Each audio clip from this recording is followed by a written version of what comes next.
Come now. Let's find that herd. Follow.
There. See them? These are called striders.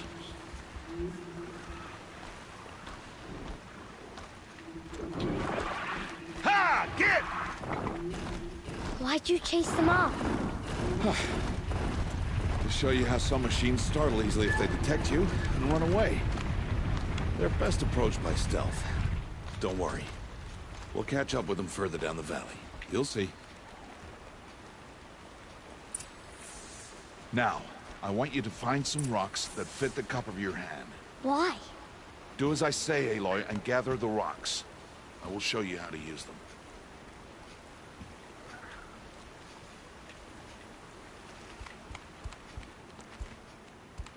Good. That's it.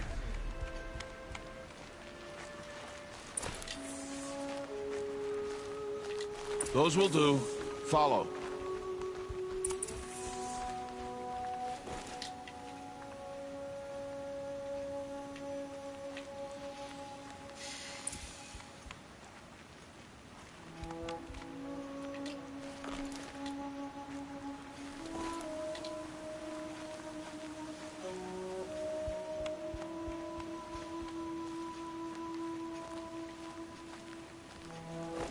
Aloy, over here.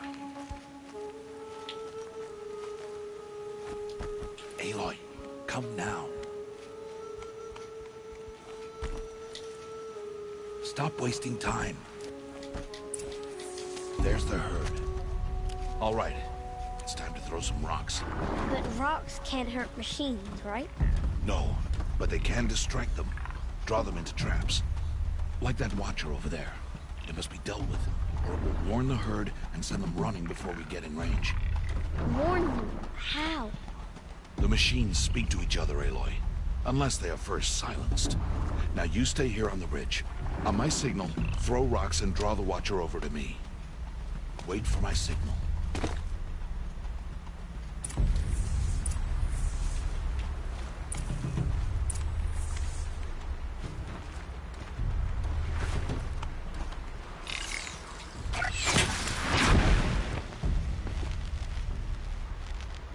Aloy, I told you to stay put. You'll have to try again.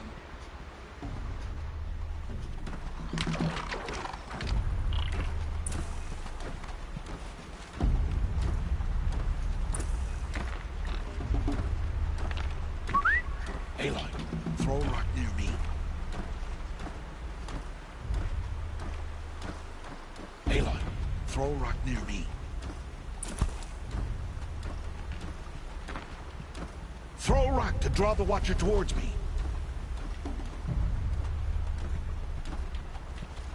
Aloy, throw a rock near me. Aloy, throw a rock near me. Throw a rock to draw the watcher towards me.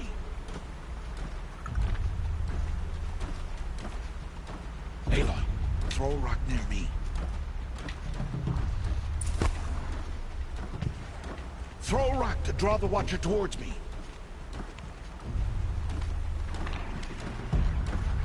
Aloy, throw a rock near me. Throw a rock to draw the watcher towards me.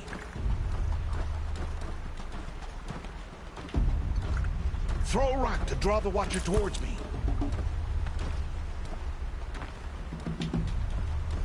Throw a rock to draw the watcher towards me.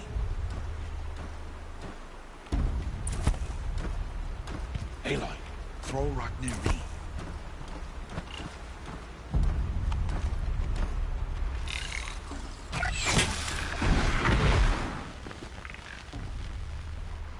You have to stay on the ridge, Aloy.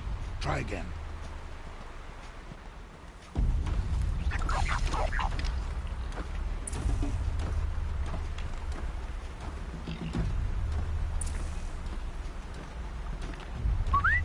Aloy, throw a rock near me.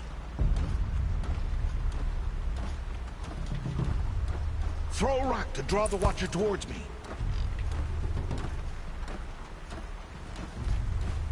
Throw a rock to draw the watcher towards me.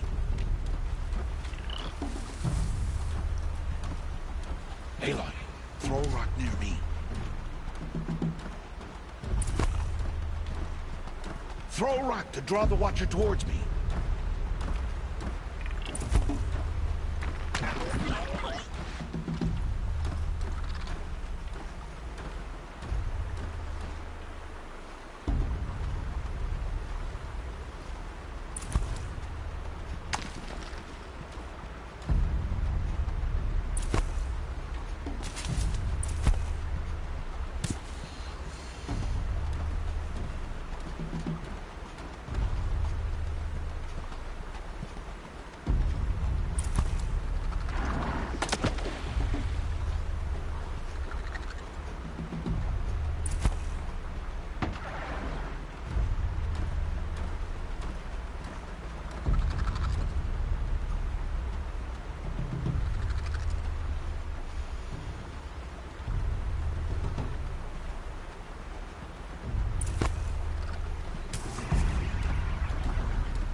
Throw a rock to draw the Watcher towards me. Aloy, throw a rock near me.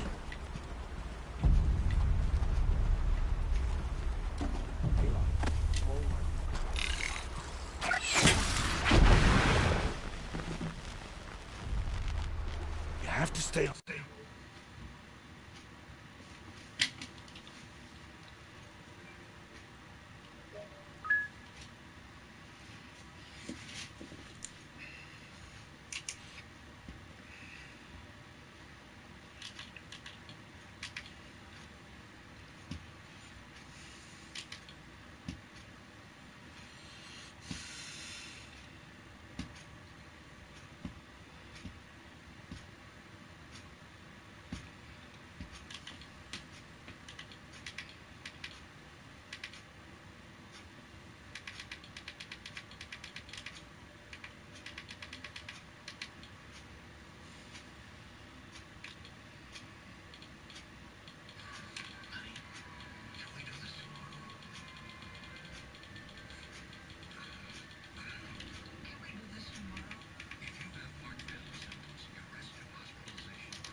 Her segment was only like 3 hours or something.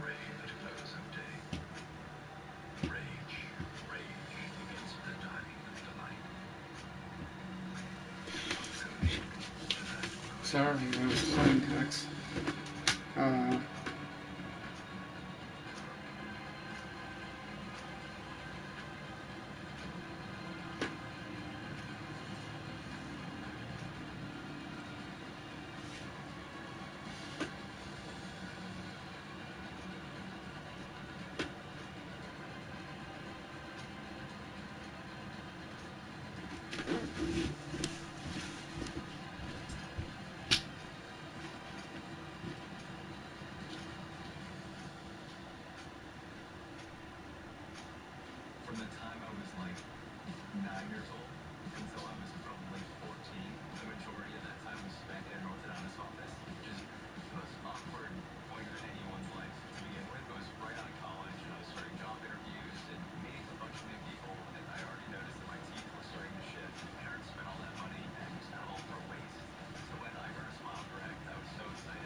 diversity. Yes, diversity of opinion and ideas is good. Diversity, though, as we've discussed on this show today, is not a concept that applies to facts. You can't have a diverse set of facts about whether the Pope endorsed Trump.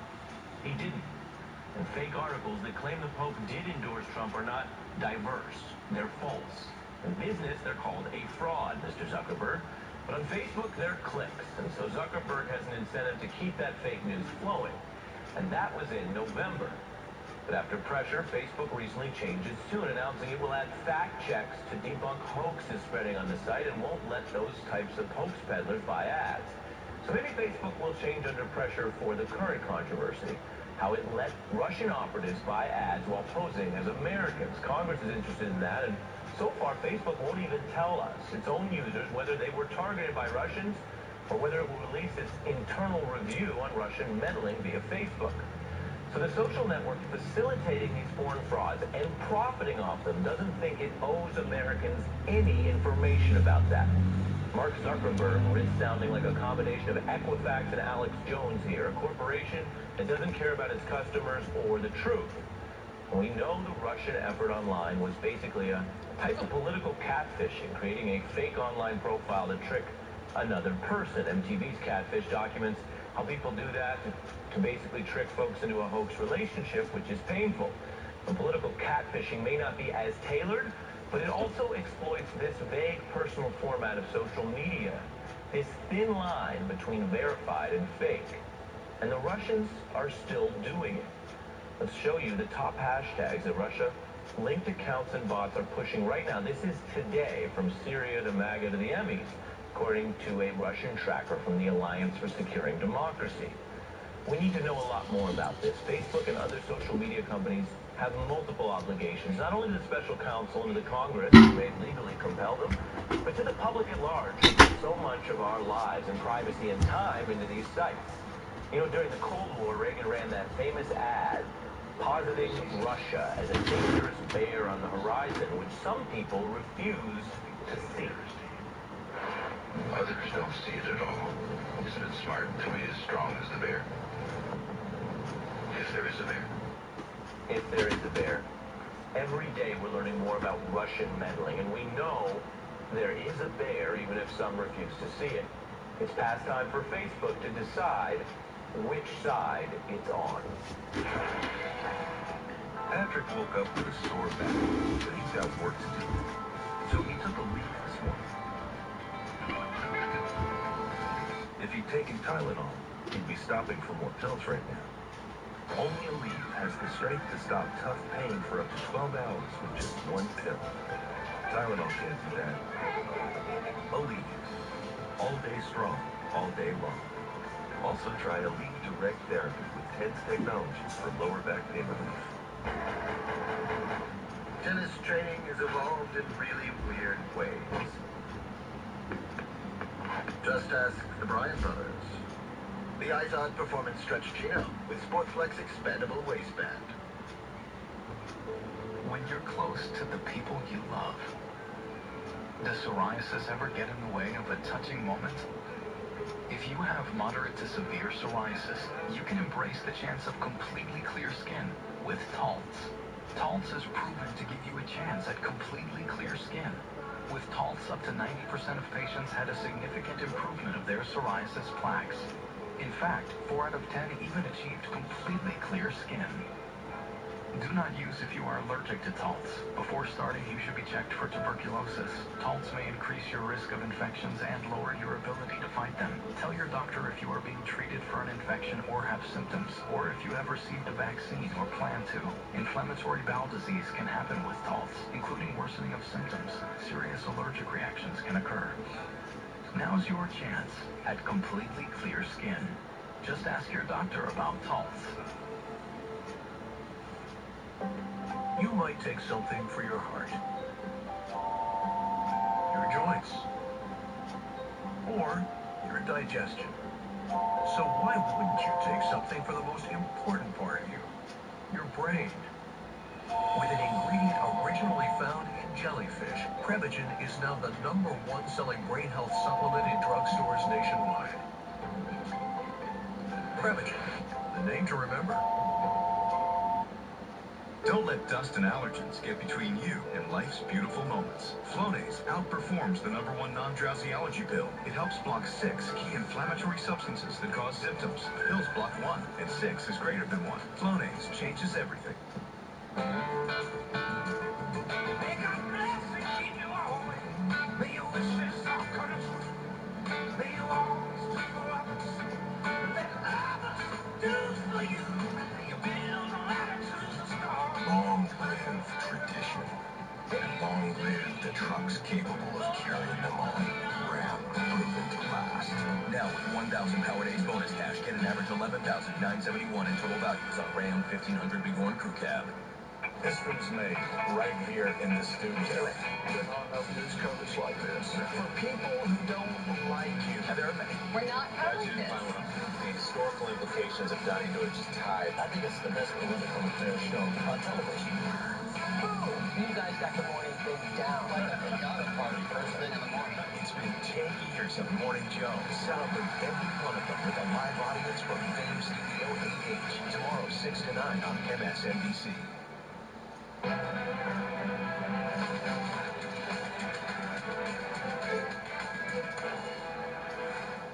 Welcome back to the Beat. We were just talking about some key questions for Facebook and Mark Zuckerberg, but we're not above telling you to check out our Facebook page, which is still in good working order there, The Beat with Ari, or you can check us out on Twitter, or as many of you have been doing because I read them, you can always email me, Ari@msnbc.com. That is a working, old-fashioned email. That does it for our show tonight on The Beat. Thanks for watching, and up next is Hardball with Chris Matthews.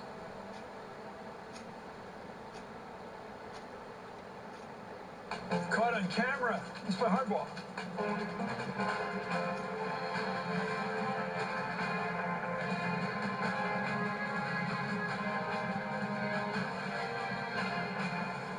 Good evening, I'm Chris Matthews in Washington. In an exclusive report in today's New York Times, we learned that the pressure of the Mueller probe is fueling new divisions among the president's own legal team.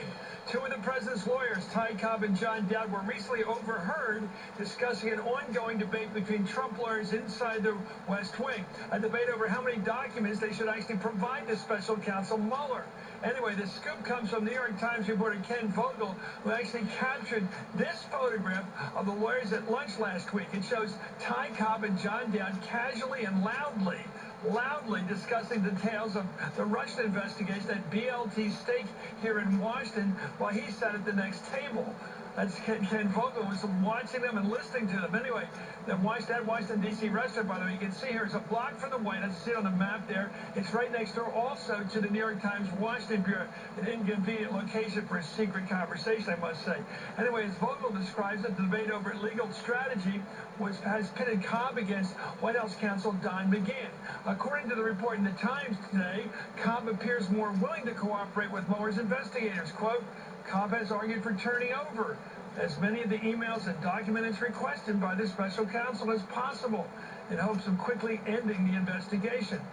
But Cobb is butting heads with McGahn, who has expressed worry about setting a precedent that would weaken the White House, according to them. Most notably, Cobb was heard saying that McGahn had a couple documents locked in a safe that he seemed to suggest he wanted access to. Fascinating stuff. Meanwhile, NBC News reports that Trump's longtime personal attorney, Michael Cohen, will appear for a closed-door interview tomorrow before staffers with the Senate Intelligence Committee. He'll likely be asked about the president's proposed Trump Tower for Moscow. That was his business plan. In a minute, we'll be joined by Ken Vogel, who broke that story for the New York Times. And here with me right now is Heidi Pressley, White House reporter for USA Today. Now, what this tells me, when you simply find out that two guys at lunch over steaks, a block from the White House, are arguing about whether to give the guy the Mueller what he wants or don't give it to him, the different points of view, talking about it out loud. You'd have to believe that this guy Ty Cobb, although it's the name of a baseball owner of the Philadelphia A's about 100 years ago, this guy Ty Cobb with the weird handlebar mustache, this guy must think, if you follow the logic, that Trump's clean. Why else would he be saying, give him all the documents, where the guy in the White House who may know more, says, no, don't give him everything. You got to be careful here. You read into the story. That's exactly what he said, too, which is just so odd. Can I just back up for a second here and say how completely comedically incompetent this is to be doing this in an open-air restaurant, blocks from the White House, blocks from the New York Times, and to be saying things like that, oh, we have documents locked in a safe, like within shot of a very actually well-known New York Times reporter who covers Russia. But yes, I think that he probably wouldn't have said that, he thinks there's nothing to the Trump Tower meeting itself, but he didn't say there was nothing to the broader investigation. He also said there was documents he didn't have access to because of this tension within the White House. And what we're seeing here is that while this may be kind of like a humorous Keystone Cup type of thing that happened, the more troubling thing is that the type of tensions that have marked this White House are now infecting this legal team. They can't afford to have that happen, Chris. They are up against a 17-man bruiser army in Bob Mueller. And what you're seeing here is that same type of infighting that's plagued the other divisions of the White House. But it reminds me, like so many aspects of this case, of Watergate, because you've got one counsel. We got Ken Vogel. We got to go right now to Ken Vogel, the star of this story, Mr. Candid Camera himself. Ken, thank you for joining us. Tell us about the optics. You're sitting there at the restaurant. You realize that two of the kingpins of the president's legal defense team are next to you. Tell us more. Yeah, so I actually was sitting there with a source and having a lunch and kind of trying to pay attention a little bit to what these folks were saying. But obviously I'm in conversation with the source. The source gets up to leave. Dinner is lunch is over, rather, and he's like, are you coming? I said, you know what, I'll just sit here for a little bit and have a few more iced teas. And of course, I was able to pick up all of this conversation about these incredibly sensitive issues related to the legal strategy in the Russia probe just by sitting there and these folks kind of having this rather indiscreet conversation. Well, you report that the uncertainty has grown to the point now that the White House officials privately expressed, as you heard them, fear that colleagues may be wearing a wire to surreptitiously record conversations. This is getting scary. The people in the White House, according to your reporting, are actually afraid somebody talking to them is really trying to work a little leverage with the special counsel by wiring them and giving them some dirt. Yeah, that's right. And of course, you have competing imperatives here. You have folks who are ostensibly on the same side. That is, they are all being looked at to some extent by Mueller and his prosecutors. But by the same token, they also are, in different places of the investigation. So what's good for Paul Manafort might not necessarily be good for Jared Kushner or for Mike Flynn. And the same thing could be said for the lawyers who are representing members of the Trump family and the president himself and the White House counsel. So what we have here is a disagreement over tactical issues, that is the production of documents, but it's also spilled over into sort of personality issues, and you have a deep distrust and suspicion among some of these folks to the point where we understood and we actually overheard Ty Cobb saying that he believes that some of the lawyers on his team might be spies for Don McGahn, the White House counsel. Obviously, that doesn't suggest a comity and sort of smooth interactions among the legal team. Well, what do you make of that fight? Let's get back to that last restaurant. Now, you were sitting at the next booth, apparently, the next table. How did you take that picture of these two lawyers for Trump? How, without them noticing you? It's a pretty close shot, it looks like. Yeah, I mean, I was on my phone where I was actually taking notes on the phone while pretending to kind of be, surfing the internet or whatever, so to not attract attention. But I did kind of hold the phone out at an angle and just tap the camera in a way that I captured this photo. And the goal was both to document this, but also because I didn't recognize John Dowd, the second lawyer. Of course, Ty Cobb is incredibly recognizable because of the giant handlebar mustache, but John Dowd, an equally important figure in this, not necessarily as immediately identifiable. So I sent that photo to my colleagues at the New York Times and asked them, who is this guy who appears to be, from this conversation, part of the legal team? And they said, oh, that's John Dowd, the president's lead outside attorney. Kind of put two and two together there and realized, oh my goodness, I'm getting a real glimpse of what's happening on this legal team in real time. Well, let's talk about substance here a little bit. I by the way, Congratulations. I mean, these guys, these tough guys like Dowd, who's one of the great flacking lawyers I've ever heard of. Trump's always right, Trump's always innocent, Trump's always wonderful, blah, blah, blah. I mean, he's a classic lawyer. And he, and the idea that he didn't have to be bugged, I can hear, what happens to Trump? I'm going to get that back to Heidi in a second. But what happened when Trump heard that his two top hard-nosed lawyers were not bugged? You know, nobody wiretapped them. They just sat next to them and listened to them. He must say, where have you guys been going to law school? What are you doing? What did Trump say when he found out about your reporting? Well, we don't know about Trump per se, but we do know that John Kelly, the chief of staff, and Don McGahn, the White House counsel, were incredibly displeased, to put it mildly. They called Ty Cobb in on Friday and basically read him the riot act, saying you can't be talking about this incredibly sensitive information in such an obviously public context. The concern here being not just potentially tipping their hand through the press to what their strategy is and tipping their hand to Mueller, but also a potential violation of attorney-client privilege. Heidi and I were talking about the potential here of telling us something we don't know, which is one lawyer obviously wants to give him a bunch of paper to Mueller, turn over a lot of documents, limited hangout, as they said in the Watergate days, a little bit of hangout.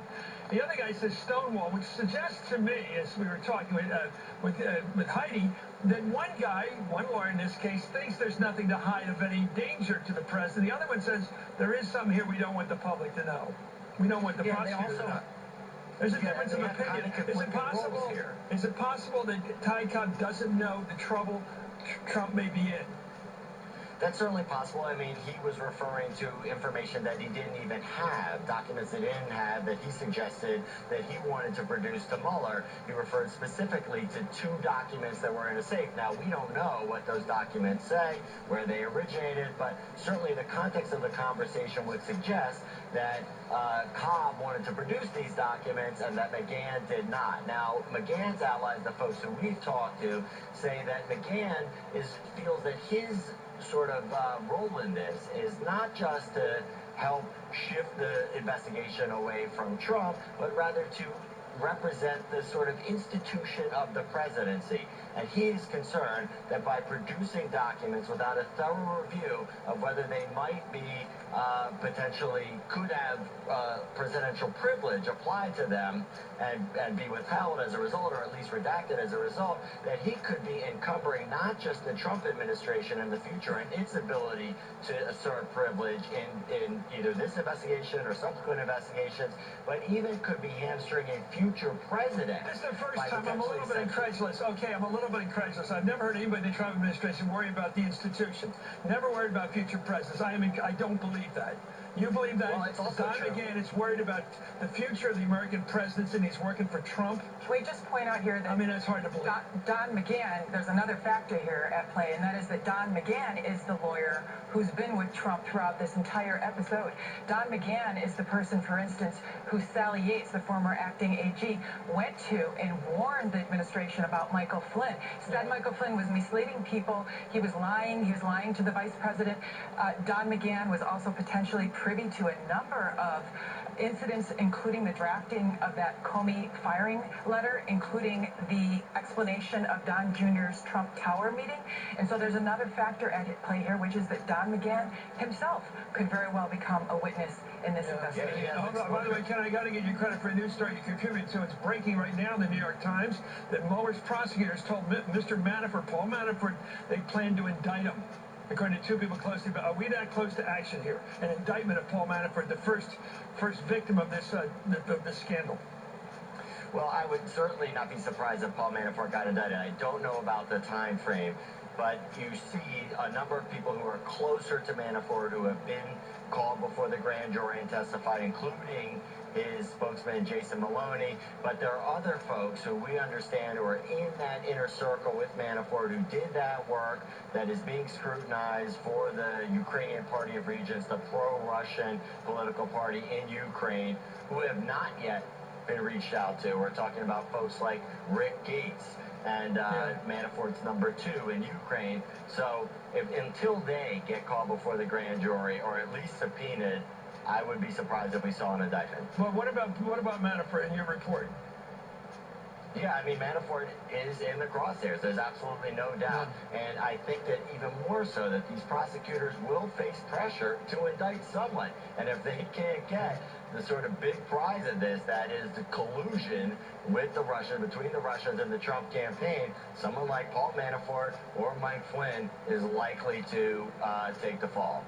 Given everything we know, you first, Heidi, then Ken. We've all talked, a lot of us on the air, on this network, about the power of this prosecution team. It's been enhanced again today. The top woman in terms of money launderers just brought into the case, a very top person. You put them up against this sort of gang that can't shoot straight. I'm wondering, after looking at this latest disaster, Trump may be saying, I'm on a losing team here. I got problems. Look, the one thing they want to avoid is looking like they're trying to stonewall, looking like they're not being cooperative. And what did they do with this story? I mean, the one big takeaway here that we have is that you have one lawyer accusing the other lawyer of trying to essentially conceal things, actually physically in a safe. Got him in a safe. Now everybody knows there's a safe. That's going to pour fuel and motivate Mueller, maybe possibly to issue subpoenas, which then makes the White House look like what? It's trying to stonewall. Let me go in, Ken, last question. What happens if they subpoena the safe and everything that's in it? Can they do it? I mean, that's very well could happen. In fact, our understanding is that what's happening now is this preliminary stages of document production, and that what Cobb wants to do is get out ahead of it to show the cooperation and to avoid the subpoena. But if Don McGahn gets his way and carries the day in this argument, and they're not producing things that are sufficient to satisfy Mueller, then I think we could very well see subpoenas, and not just for documents in the safe, but for a wide array of documents. Okay, thanks so much, Ken Vogel, Heidi President. Stand by with us right now. I'm joined now by Democratic Senator Sheldon Whitehouse of Rhode Island, who sits on the Senate Judiciary Committee. Senator Whitehouse, thank you for waiting for this. What do you make of these two developments, this candid camera, if you will, situation? The president's two lawyers arguing about whether to release the information they know the prosecutor wants. Well, it sounds like Paul Manafort got a target notice. Along with the search warrant, so that would be how he was told that they were looking to indict him. That's part of the federal procedure, but it's the first time we've heard that, so that's an interesting new fact. And this Keystone Cops conversation of the lawyers in a public place obviously doesn't look too great. And I would add a third piece to what's happened in the past week, which is the three torpedoes that Sarah Huckabee Sanders shot at James Comey, which opened up an entirely new avenue in the case for Mueller. There's a statute 1504 in the obstruction of justice statutes that talks about attempts to influence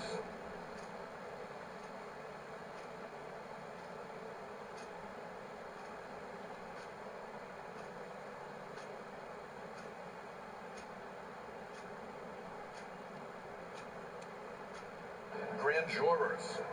So the question of Sarah Huckabee Sanders is, who asked you to do that? Who told you to do that? And then once you know who it is, you look to their motivation. And if their motivation was to poison the reputation of Jim Comey with grand jurors, you've got another count in the indictment. What about the president doing the very same thing regarding Comey, trashing him again and again before, during, and after his firing? It's the same thing. If you can prove that the intent in doing so was to try to either intimidate him, witness intimidation, or tarnish his opinion in the eyes of the grand jury, influence the grand jury in any action or decision they're making, those are counts of an indictment. And I don't know why this White House hasn't stopped this stuff, but it really looks like every time they turn around, they're sending up another invitation to Mueller to run this down and see if you can add a count. Do you know what room they have the safe in? I'm serious. You got to start thinking about fire. You got to start zeroing in on this little item of interest. The fact that McGahn, the president's safe. Yeah, well, the president wants to keep the president's lawyer is saying don't open the safe. The guy on the outside, Ty Cobb, says open it. Where are you? I think that there probably are genuine equities to protect the presidency of the United States against having to dish out too many documents. I fully agree with you that the notion that this White House cares about any of that is laughable. So there's at least a reasonable case to be made that that is a pretext, in which case what's left is we just don't want you to see the documents. And that's not a good place for this White House to be. That looks like cover-ups. That looks like obstruction. That looks like stonewalling. It's always great to have you on, even in this dangerous area for the presidency. Senator Sheldon Whitehouse of Rhode Island. I want to thank Ken Vogel, congratulate him. Heidi Presler is now White House correspondent, right? Right? Pretty big stuff. Anyway, coming up, we'll see you in the gallery there. We'll see you out there talking to Sarah. Coming up, Special Counsel Robert Mueller is poring over Facebook records. This is exciting stuff. And accounts of Russian operatives trying to influence the 2016 election. They're going into Facebook. They want to find who's paying for these ads. The money trail again, following the money. And one big question for investigators. Did these Russian operatives get help from Jared Kushner or someone else inside? Was somebody leading them to where to hit? The micro-analysis of the campaign, the micro-campaigning we're so familiar with. Who was telling the Ruskies, if you will, how to find out the voters they needed to identify in states like Michigan, Wisconsin, and Pennsylvania? How they know exactly where to send their message? Who on our side in America was telling them? It's like the Americans. Plus, politics was front and center at last night's Emmy Awards, as we've all heard. It was a big night for women and minorities, of course. But what's so funny about ex-White House? Well, we'll see. Sean Spicer, Judge, I'm with him. Get out there, make a fool of yourself. You've earned it. And another day, another nickname for Trump. He's calling Kim Jong-un Rocket Man. Very funny to say it, but what's the impact over there? You know, war started by name-calling. After Lion Ted, Little Marco, Crooked Hillary. Okay, the stakes are higher now. It's like Trump's on the campaign trail. I guess he thinks, against North Korean dictators. Anyway, finally, let me finish tonight with Trump Watch. This is hardball, but the action is.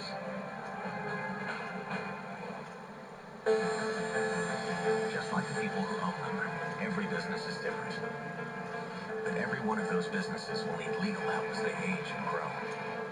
Whether it be with customer contracts, agreements to lease a space, or protecting your work, LegalZoom's network of attorneys can help you every step of the way. So you can focus on what you do, and we'll handle the legal stuff that comes up along the way. LegalZoom. Legal help is here. We are the TV doctors of America. We may not know much about medicine, but we know a lot about drama. From scandalous romance To ridiculous plot twists. Son? We also know you can avoid drama by getting an annual checkup. So we're partnering with Cigna to remind you to go see a real doctor. Go, no, and take control of your health. It could save your life. Doctor poses. Dad. Cigna. Together. All the way. President Trump says he's considering holding a military parade on the 4th of July, inspired by the Bastille Day celebration he saw in France earlier this year. Trump mentioned the idea during a photo op with French President Macron earlier today. Let's watch. I just want to say that I was your guest at Bastille, and it's one of the greatest parades I've ever seen.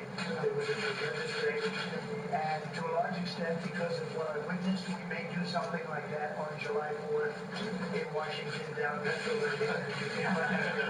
I don't know. I've been on it tough. We're looking forward to doing that. I'm speaking with General Kelly and with all of the people involved, and we'll see if we can do it this year, but we certainly will be beginning to do that. Kim Jong-un, he loves parades too. We'll be right back.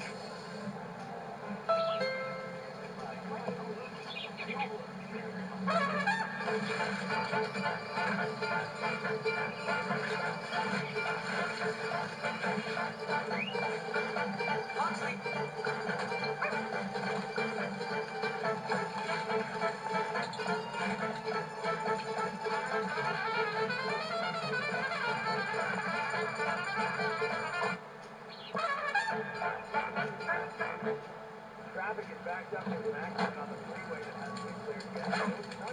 When heartburn hits, fight back fast with Tums Smoothies. It starts dissolving the instant it touches your tongue and neutralizes stomach acid at the source. Smoothies, only from Tums.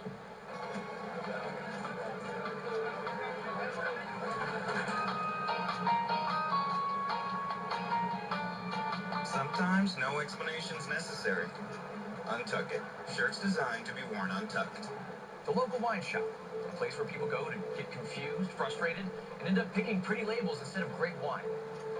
Now there's a better way. At tastyroom.com, America's #1 personalized wine club.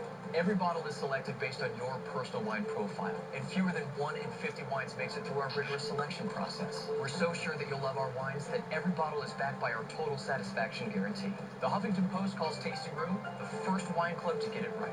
Get amazing wines at incredible prices, selected just for you, delivered right to you. Go to tastingroom.com and receive your exclusive tasting kit of world-class wines. Once you get your kit, taste, rate, and build your personal profile one sip at a time. It's a no-brainer. Great wine without the guesswork, backed by our total satisfaction guarantee. Go to tastingroom.com, enter promo code BLEND6, and get your exclusive tasting kit, a $40 value for just $6.95. Tastingroom.com, code BLEND6. Tastingroom.com. Taste, rate, enjoy.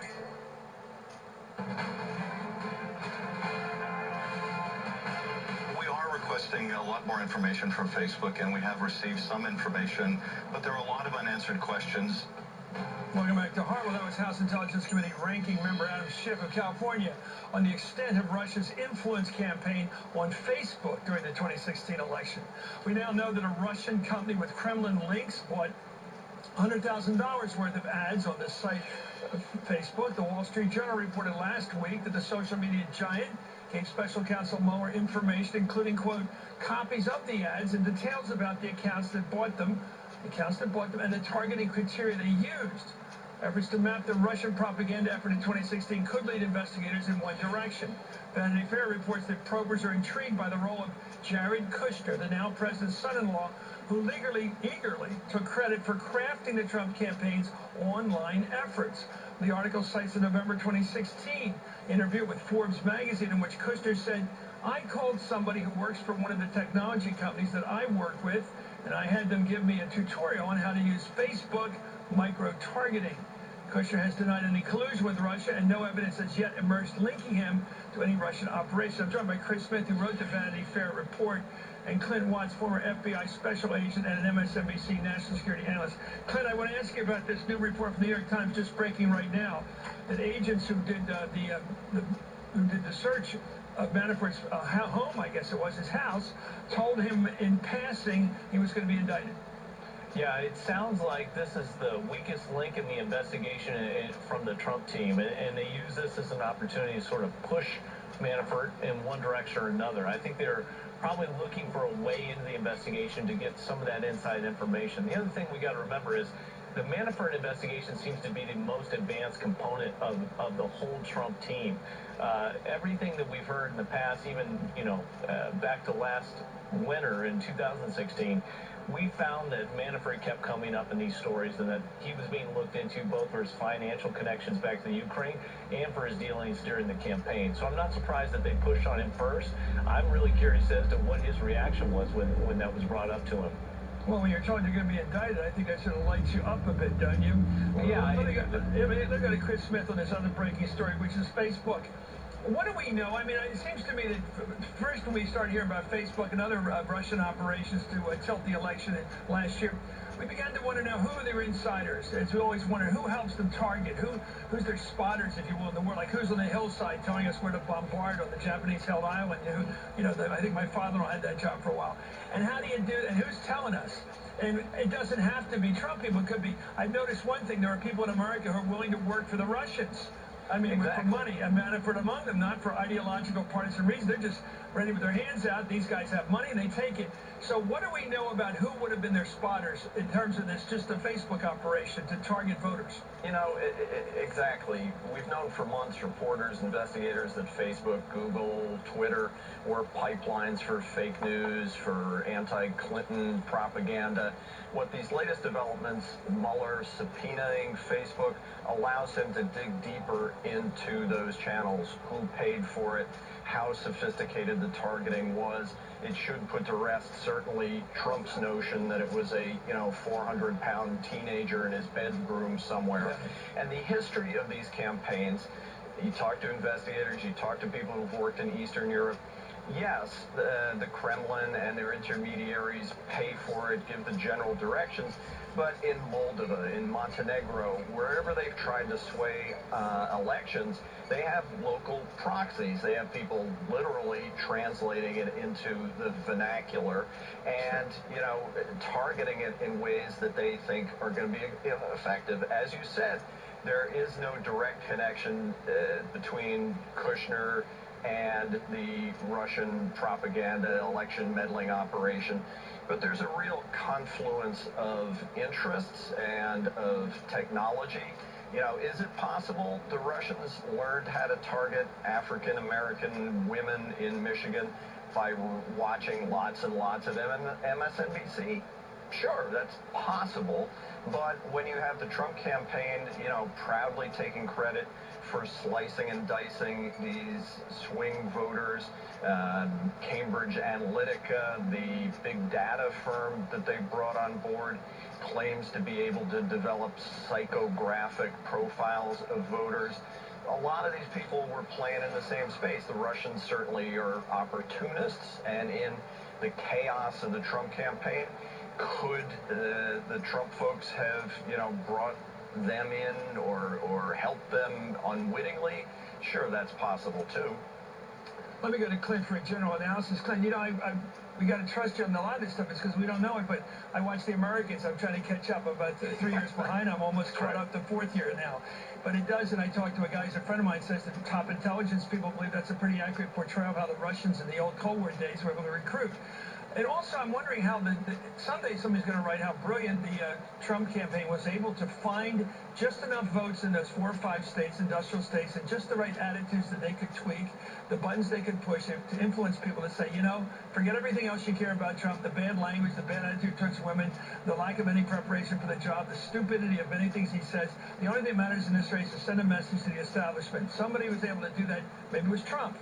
Did he get any help? What do we know? Yeah, helping is micro-targeting of particular people who are subject to that attitude of anti-establishment, so sick of the regular party, Republicans in the primaries, Democrats in the generals, they want to say, no, I'd try this new guy. Yeah, in terms of micro-targeting, it's not complex. I could do micro-targeting of Russia from my house if I wanted to. Could a Russian do it?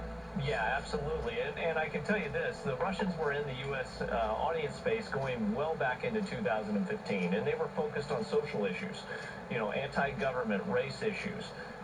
Going all the way into 2016. I think the key thing to look at, though, is what the Russians did that no one else did. They hacked materials and released it out into the wild so that a Kushner digital campaign or a Cambridge Analytica or any other political campaign was citing narratives that were ultimately set by WikiLeaks drops and DC Leaks drops.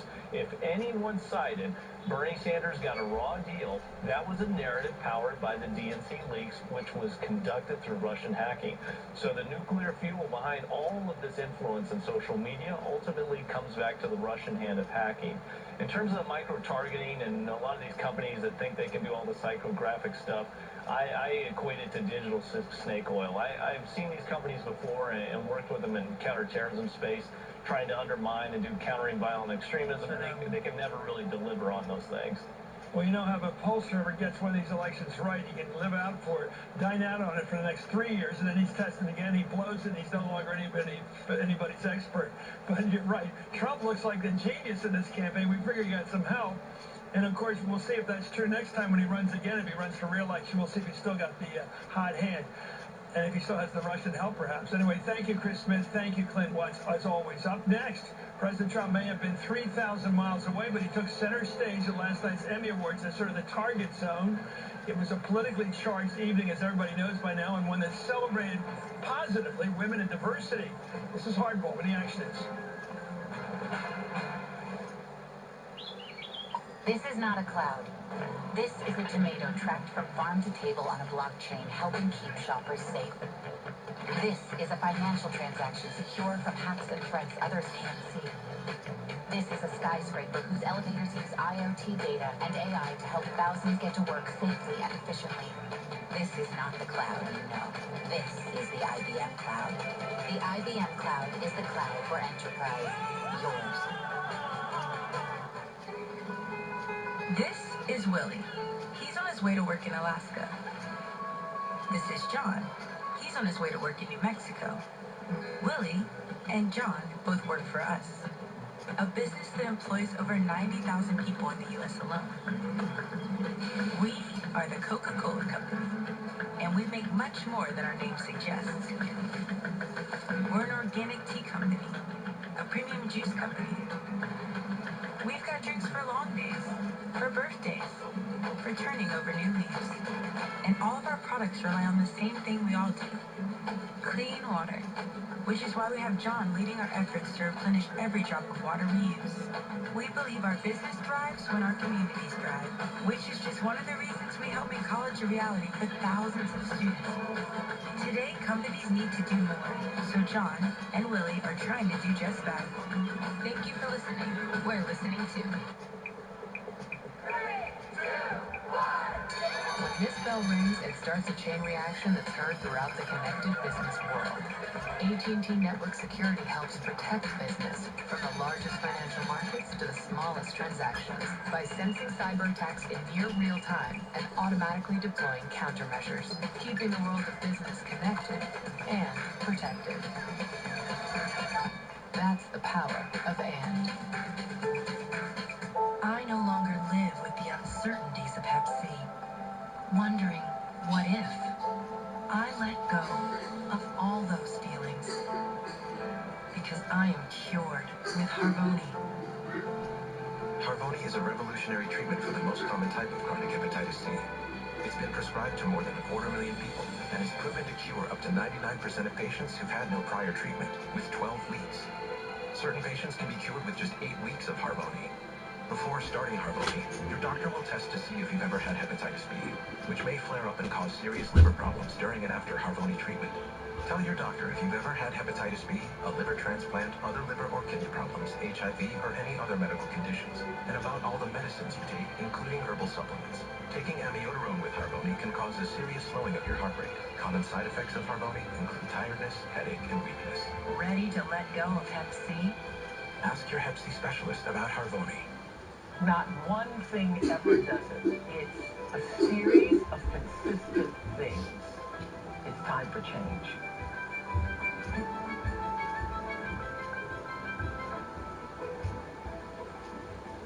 Tomorrow's headlines before they go to print. I've just been handed some great reporting. Tomorrow's questions before anyone's asked them. Could you make an obstruction case? I think I could.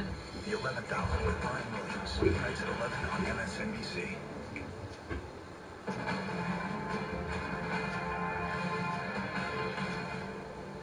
Is there anyone who could say how big the audience is? Sean, do you know?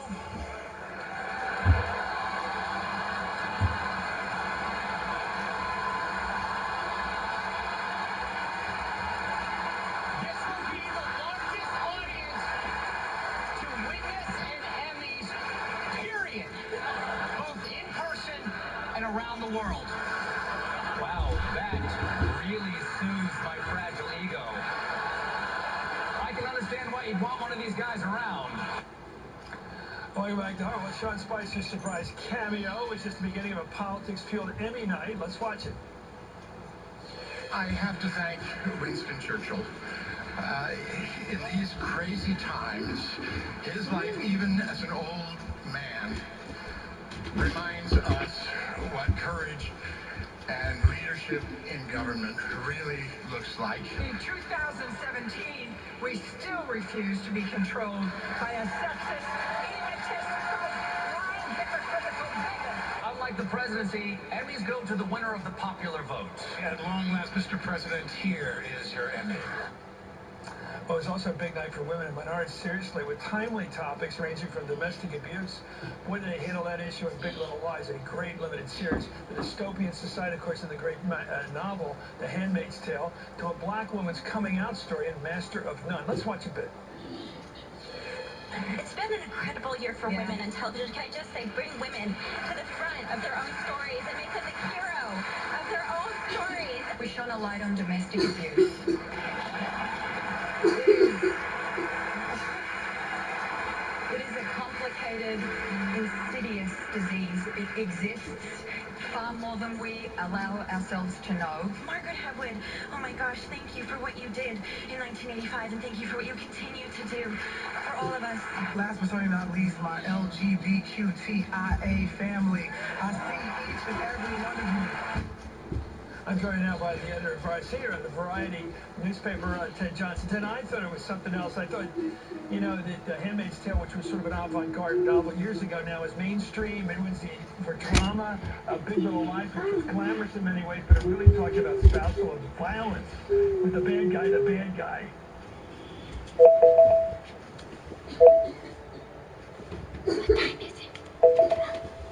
The time is 7:37 p.m. And a woman sort of somehow, for societal reasons, unwilling to come out and say this is a... Here's Netflix.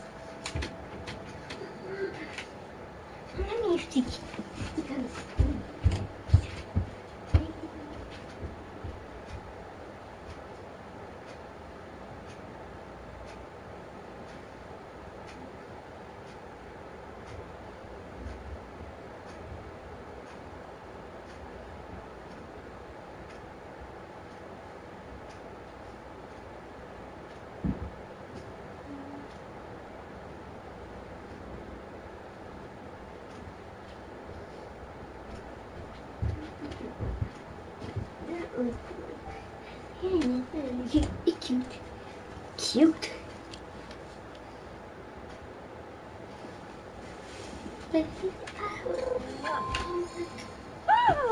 I love you no matter what weird stuff you do.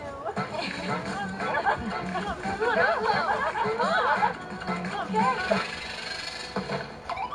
I'm full of pain now. Look how exciting he is. Oh, would my mom love me if I do that? No. Sorry. Okay.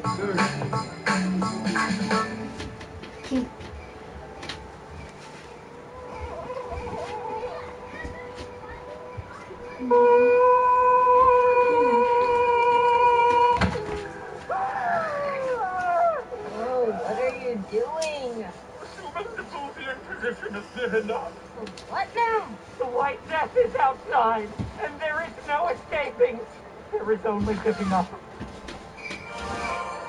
No way! Tip, no! Do not be looking!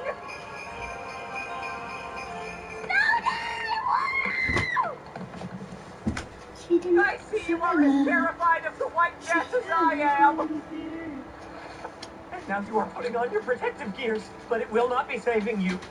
We Boob have seen alien planets destroyed by the White Death. There's no danger out there, just snow. So quit being such a boob about this. Now get ready for the time of your scaredy cat life. Oh, dang! That's my new fragrance you currently choking on. It's called Dang. And it makes you hot. I guess it don't work on you, though. This stuff burns my eyes. Charizard, your fragrance is sizzling my Boob bod. Your boob bod is already sizzling. What is in this Dang? Well, just my secret blend of oils and essences. How exciting. A gallon of jalapeno salsa. I want to go outside. And 1 can of pepper spray. I'm revealing it tonight at my fragrance bar. But do you not fear the coming ice age? Ain't no white damn gonna stop me. Can we move this along? Everybody's coming. But you get my personal invitation to my special agent. Of course we will come to your party. Give us a second. Oh, I know you did not just go. Oh, I don't want to go to Charizard's party. Don't being's ridiculous. We're gonna be too busy playing in the snow. Gotta get us out of this. I'm not gonna be tolerating no subterfuge. Charizard, we will be too busy. Busy?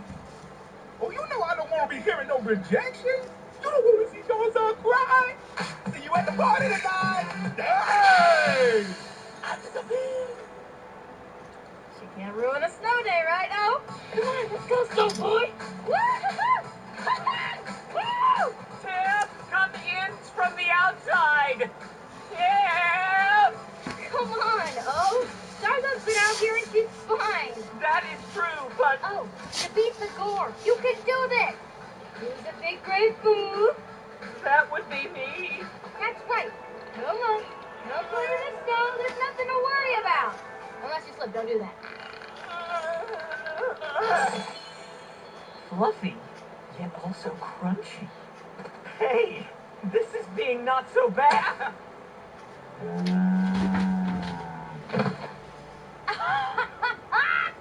Tim, what was that? That was a snowball, silly. I do not like your snowball. Well, you better get used to it, because snow comes every year in Chicago. Wait, don't!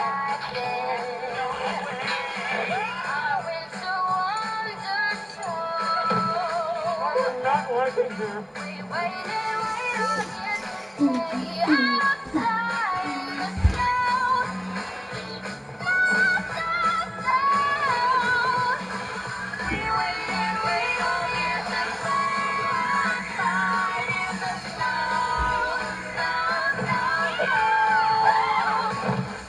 You okay? Let us do that again. No. That I still do not like. What is that sound? Oh, what the heck is happening?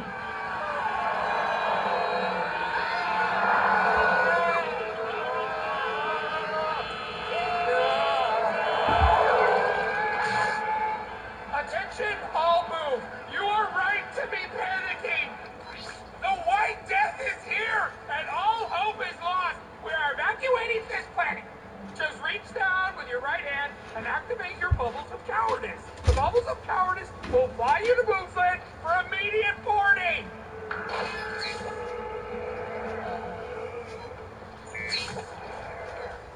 Uh-oh.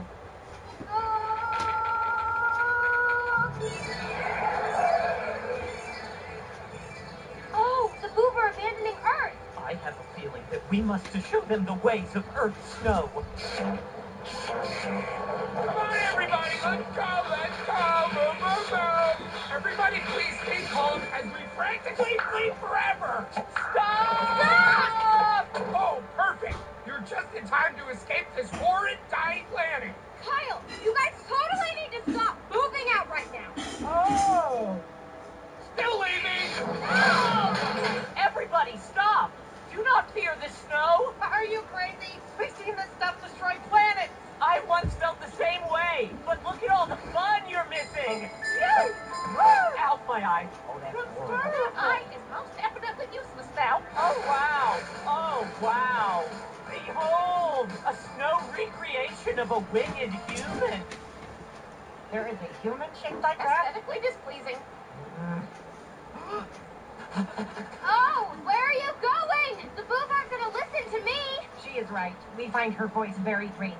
Man, those sass mouths are starting. Oh, that's awful. That is a betrayal. Sweet revenge. You're toast. We will be seeing about that. That looks like fun. I've always wanted to have fun.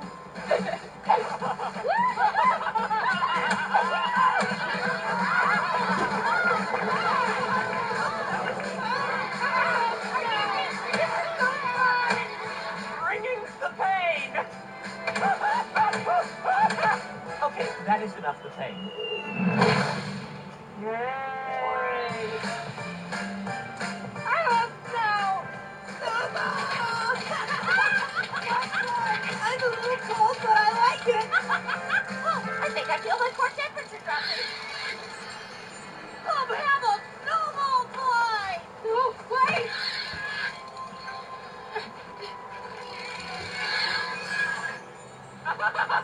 I got you guys so... Uh-oh. Tim, I froze every boob. Boobs are having a higher freezing temperatures. I should never have given up on the boobian position of giving up. Oh, think. You're not frozen. Oh, yeah. Maybe because I am wearing a hat? Well, it can't be that. What else could it be? Why ain't nobody at my progress party? Don't y'all want to be hot? Secret oils and essences, jalapeno salsa, 1 can of pepper spray. Charizard made me hot! Tip, we need dang to unfreeze all of these boobs. Oh, I'm stuck. Okay. Tip, you stay here and keep an eye on the boobs. And we'll take slushies to Charizard's party. This will protect your human skull. You guys seem cool. Ugh.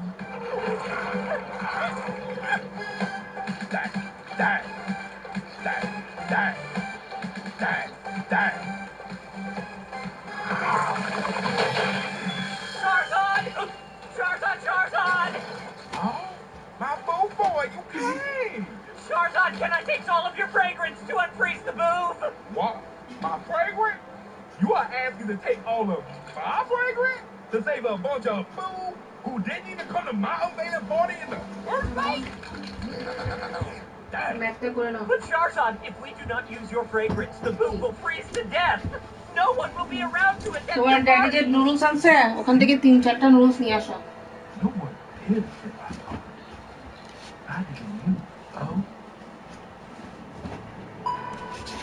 Wait. Maybe we still can.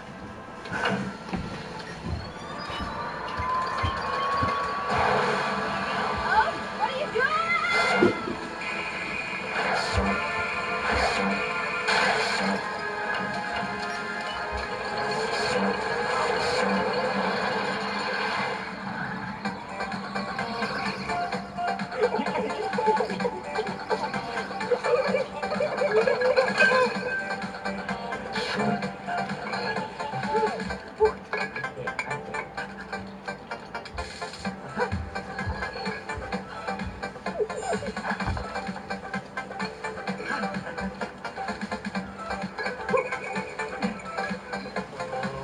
Charizard! Look who is here to seize you. You guys made it after all! Now hurry up and mix them hot. Let's get hot.